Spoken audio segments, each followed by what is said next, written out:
ये कहानी एक प्राचीन और भयानक हवेली की है जो एक छोटे से ग्रामीण क्षेत्र में स्थित थी। गांव का नाम मृत्यु नगरी था और इस गांव की पहचान उस खतरनाक हवेली से थी।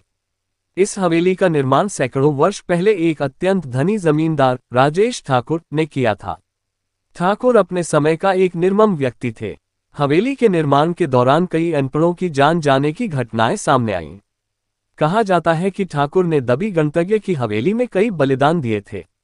इन घटनाओं के बाद हवेली में अजीब और डरावनी घटनाएं घटित होती हैं और धीरे धीरे वह इमारतें कभी न खंडहरों वाली जगह बन जाती हैं।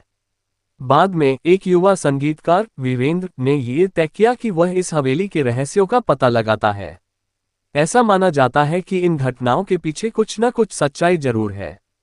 उसके साथ उसके 4 दोस्त आर्यन, सिमा, रोहित और नेहा भी जाने के लिए तैयार हो गए। एक दिन सभी मित्र पूरी तरह से तैयारी के साथ हवेली की ओर निकल पड़े। हवेली पहुंचते ही उनकी आंखों के सामने एक विचित्र दृश्य था। डेरे फुटे दरवाजा, एडिटोरियल पर जाले, बड़ी बड़ी किलरियां और चारों तरफ। हवेली के दरवाजे पर शुरुआत आईपीएल ने अपनी मशाल जलाए और सब अंदर की ओर बढ़ गए। जैसे ही उन्होंने हवेली में कदम रखा, चारों ओर की ओर बढ़ते हुए और आलीशान जंगली हवा चलती रही। उन्होंने हवेली की विभिन्न विचारधाराओं की जांच शुरू कर दी। हर कमरे में अजीब और अजीब चीजें थीं, राक्षसी फर्नीचर, जमीन पर खून के धब्बे और दीवारों पर अजीब से निशान। जांच करते समय वे हवेली के एक बड़े हॉल में पहुंचे जहां एक राजसी सिंहासन स्थित था। सिंहासन देखकर उन्हें लगा कि यहाँ कुछ रहस्यमय है। जैसे ही उन्होंने सिंहासन को ठंडक दी, पूरा कमरा अंधेरे में डूब गया और हवा में ठंडक बढ़ गई। अगले ही पल एक भूतिया शीर्ष पर उनका प्रकटीकरण हुआ। वह शीर्ष पर राजेश ठाकुर की आत्मा थी। आत्मा ने क्रोधित आवाज में कहा, इस हवेली में आपका स्वागत है, लेकिन जो भी मेरे रहस्यों को जानने का प्रयास करेगा उसका सामना करना होगा। समुद्री तट और उसके दोस्त डर गए, लेकिन उन्होंने साहस दिखाया। सहकर्मियों ने आत्मा से पूछा, हम यहाँ सचमुच आए हैं?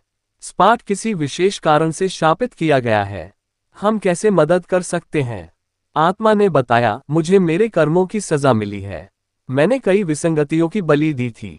यदि तुम मेरे हाथों से मरे हुए निर्दोषों के चित्रों को शांति दिला सकते हो तो मैं भी इस शाप से मुक्त हो सकता हूँ।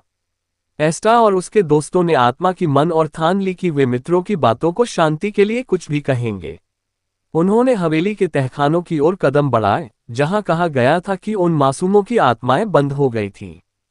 प्रवेश द्वार में ही एक भारी दरवाजा उनके सामने आया, जिस पर उन्हें ऊपरी मंजिल से चाबी लानी पड़ी। ऊपरी मंजिल पर ही उन्होंने एक पुराने संदूक में चाबी पाई। चाबी लेकर वे ताले में वापस आ गए और दरवाजा खोल दिया। जैसे ही दरवाजा खुला, उनका भयानक दृश्य सामने आ गया। झरने के खून के अंदर के धब्बों से सनी के कमरे, जमीन और जगह जगह महलों के निर्माण के दौरान मृत मूर्तियों की आत्माएं घूमती रहीं। आत्माओं को बहुत दुख हुआ और उनकी सबसे गहरी पीड़ा महसूस हो रही थी। एस्ट ने चमत्कारों से बात की और उन्हें शांति का आश्वासन दिया। तीर्थयात्रियों और उसके दोस्तों ने पूजा की शांति के लिए मंदिर से पवित्र जल और मंत्र लिया। पूजा के बाद चमत्कारों के चेहरे पर शांति झलकने लगी और वे धीरे धीरे अदृश्य हो गए।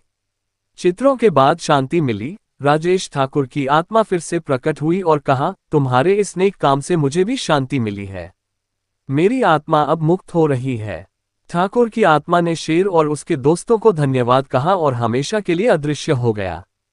हवेली से भूतिया सामुद्रिक समाप्त हो गए और गांव में फिर से शांति का माहौल आ गया। दुश्मनों और उसके दोस्तों की साहसिकता और वफादारी ने हवेली के रहस्यों को उजागर किया और वहां के सपनों को शांति प्रदान की। इस घटना के बाद शापित हवेली अब शांति हवेली के नाम से जानी गई और उसके दोस्तों की कहानी हमेशा के लिए यादगार बन गई।